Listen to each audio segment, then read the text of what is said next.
Hello everyone, my name is Muir and this is X4 Foundations, and this is the new and improved Small Weapons Guide, specifically for split weapons. And we're going to be drawing numbers from the X4 Ultimate Weapons Guide. This is by Kajar. He is not being paid to do any of this. It is entirely his love for the community, and he's gone and collected all this information by testing as well as just through data mining. So keep that in mind if you like what he's doing, if you enjoy this stuff. I also hear there may be some other projects of his in the works. Then go ahead and feel free to leave him a like, an award, or a comment, just telling him how this was in any way useful to you, either my videos or his stuff. But as today we are going over the split weapons. So let's go ahead and get into them. The split weapons are kind of interesting. They tend to take a specific concept and then just ramp it up to 11. For those of you who don't know what that means just taking it to its logical extreme at the expense typically of something else. Oftentimes accuracy or range, or those kinds of things. So, first and foremost, the boson lance. The boson lance is the split equivalent of the Pyramid Mass Driver. It is a giant space sniper rifle with absolutely no gimbling whatsoever. The only major difference is that it does more upfront damage. It still has a hefty cooldown, as we see down here.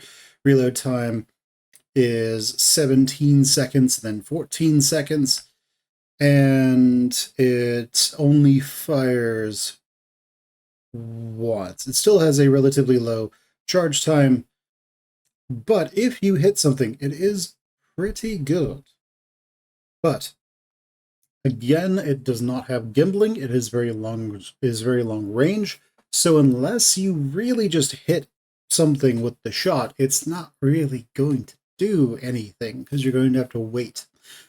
So with this weapon, think of it as a shorter ranged Pyramid Mass Driver that does more damage, and I believe the projectile may or may not move faster. But that's basically it, a more damaging mass driver. Next up is the Neutron Gatling.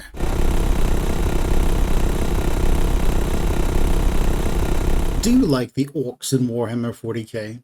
Come on, everybody likes the orcs in Warhammer 40k. They bring all the Daka. That is exactly what the Neutron Gatling does. It shoots until it overheats, and that's how that works. Now, it is the split variant of the Bolt trailer, of the Bolt Repeater.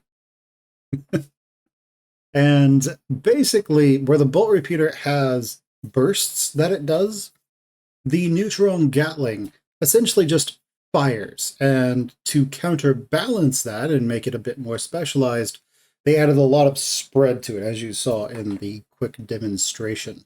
The Bolt Repeater was basically in a straight line, and the Neutron Gatling is just kind of all over the place.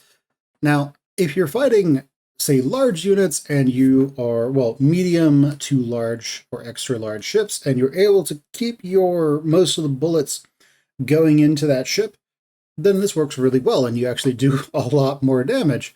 As you can see here, we are at almost 300, about 275 damage. But if we compare that to the Bolt Repeater, it's at best getting like 225. So you're getting an extra 50 damage, and that can work out, but again, 50 damage per second.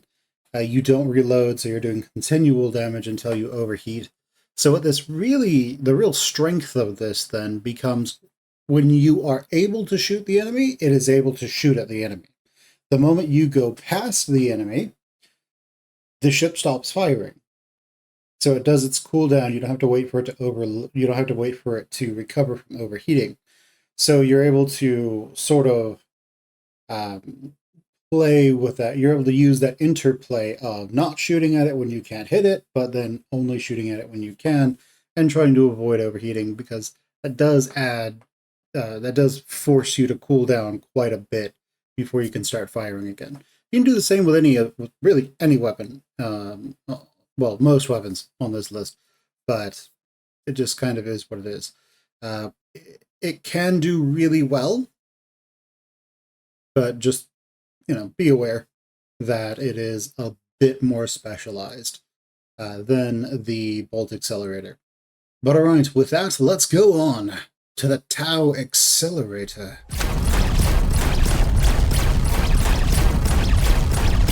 Now, the Tau accelerator, remember that the weapon it's based on, the shard battery, was, basically playing Doom in space with the spaceship. The Tau accelerator is playing Doom 2016 with a shotgun and a spaceship. It is shorter range, it does more damage, it fires more quickly, and as a result, but it also overheats more quickly. So it does balance out. But it also does more damage overall. So the shard battery there at the bottom is maybe 475, and the Tau Accelerator MK2 is about 525. So again, you're getting around 50 extra DPS just because of how the weapon works. But there is the whole problem where it is more of a specialized weapon. So if you want to fly in, dump a whole lot of damage onto an enemy, and then run away, this is the weapon for you, even moreover than the shard battery. What I would recommend is that you use the shard battery first, and if you think, the shard battery is really great, I like using this thing, then pick up a Tau Accelerator and use that for a while. If you enjoy using the Tau Accelerator, because that fits your playstyle more, fantastic. Glad you like it. But otherwise, it can be a bit of a toss-up. But yeah, definitely the shard accelerator, and honestly, the same rules still apply.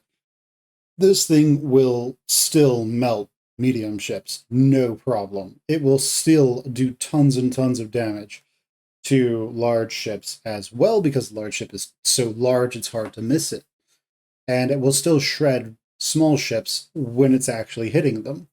So it's definitely a really, really nice weapon. If we compare its DPS to, say, the plasma cannon, that is, the plasma cannon was even beaten by the shard battery. If we compare it to the blast mortar, which is about 750, then it doesn't quite get there, but it can actually hit fighters. So that is definitely the main benefit. Next up is the thermal disintegrator.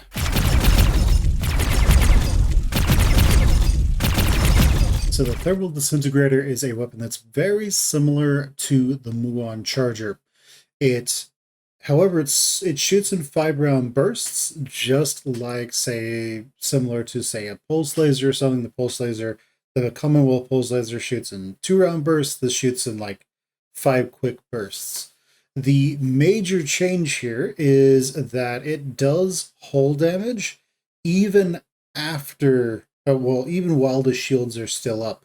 So you shoot your 5-round burst at it, that some of those shots will stick to the enemy shields, and those shots that actually stick, those will deal hull damage. I believe when the shot hits on its own, it may deal hull damage as well. But basically, think about it like a Muon charger that does hull damage through shield. And that's really the easiest way to think about it.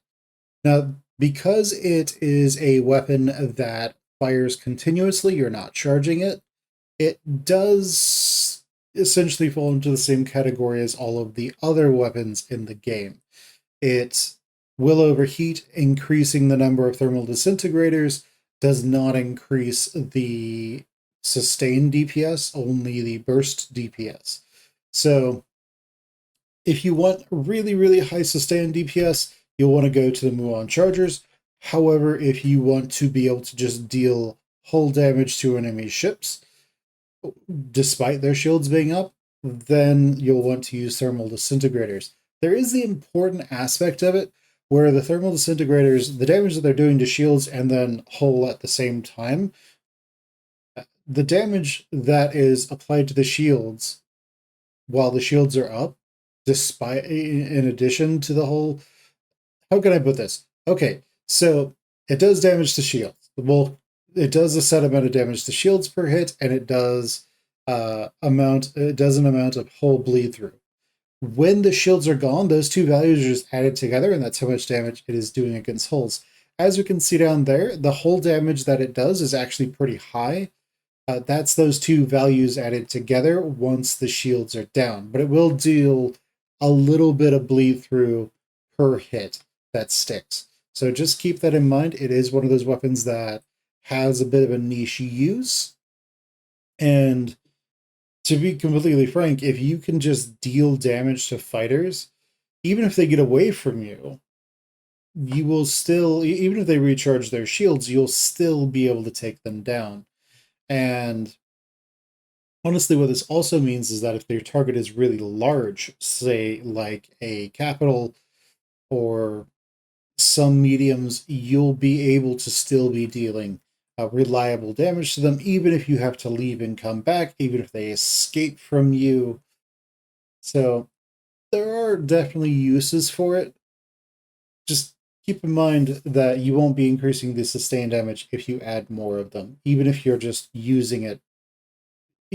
Yeah, you're not going to be adding much sustained damage by increasing these. So if you want really high sustained damage, more on chargers. If you want some bleed through on shields, to where you can just damage enemy ships, their enemy ship hulls, then the thermal disintegrator might be for you. All right, guys, that's going to do it. I will catch you guys next time, where we will be going over Terran weapons. Bye, everyone.